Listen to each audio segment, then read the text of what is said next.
Okay, we're back to talk about split interest charitable gifts. We're first going to talk about charitable remainder trust, page 15.6. Have this handy with you while we're going through this, and definitely have read it beforehand and reread it again after this video lecture. So a lot of times you've got a client that you can either set these up during life, so they're gifts, or at death, so they're bequests, where the income from a pool of assets is a client wants to leave it to a non-charitable beneficiary, either himself, if he sets it up during life, he wants to move assets aside but keep the income, or at death, he might want to carve off some assets for charity but let his kids keep the income for a certain number of years to get some benefit from the assets, and then let the assets pass to charity after a number of years. That can be done. And these are called charitable remainder trusts. The remainder of the trust is passing to charity at some point. I'm going to distribute to you two PDFs. One of them is called CRAT example, CRAT, Charitable Remainder Annuity Trust example, and one of them is called CLAT, Charitable Lead Annuity Trust example. And these are printouts from the actual software that we use to help us calculate how to set these up and what the tax ramifications from setting them up are. The first thing we're going to talk about is a charitable remainder annuity trust. And what that is a client, a donor, let's say this is done during life. A donor wants to move $1 million of, say, stocks into a trust. He wants to do some charitable planning. The presumption is here that your client actually wants to do charitable planning. This is the only way these work.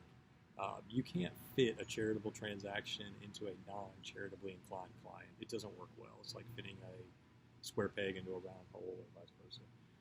Where it does work, you've got a client that's already charitably inclined and wants to do something for charity, perhaps keep some benefits for himself, and have some tax benefits.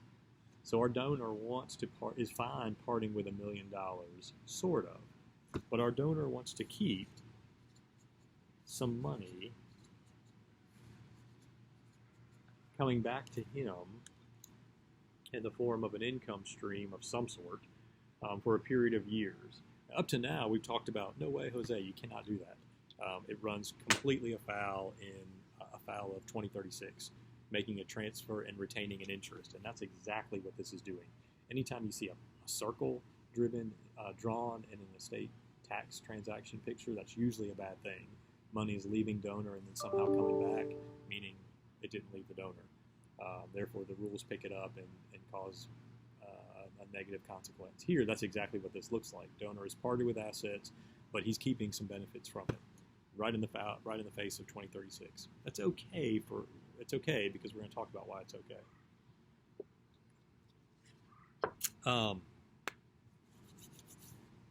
And our donor may say, you know what, but after I'm done with this income stream for a period of time, I'm okay with it passing down to charity XYZ. I want to keep the benefits of it for a period of years, and then when I'm done with it, it can pass down whatever's left, because there's no way to predict what that is right now with certainty. There's a way to make some pretty reasonable assumptions, but no way to predict with certainty what's going to be left after I finish getting my income stream for whatever number of years I pick that I want to get it.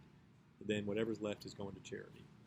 Now, we know actuarial-wise, and there's a whole industry of people, actuarials, their job is to figure out, if I put $1 million in here and I keep an income stream for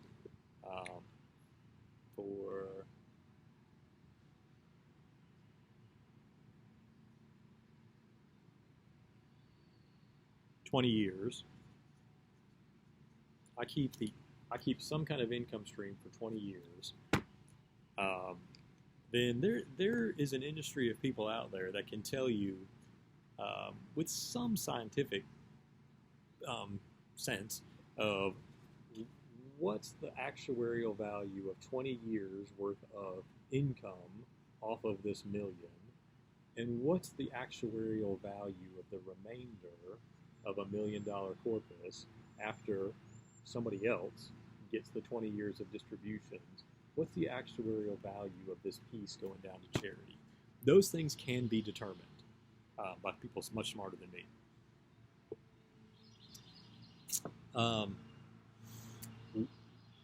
What is a little bit difficult to figure out is there's lots of variables in what is income, how much income is it? Are dividends up, or is the economy up? Is it down? Are you changing the stocks to produce dividends, to not produce dividends? All of those things affect the actuarial calculation. So if we can take out those variables and add in a set of more certain variables, then it adds more integrity to the actuarial value of taking a dollar amount for 20 years, and it adds more integrity to the calculation of the leftover amount passing to charity in 20 years. And so the tax code has kind of done that for us. They have put in a set of variables that, or anti-variables, that help us figure out what is this thing going to be worth when this 20-year period is over. And essentially, that's what the Charitable Remainder Trust rules say.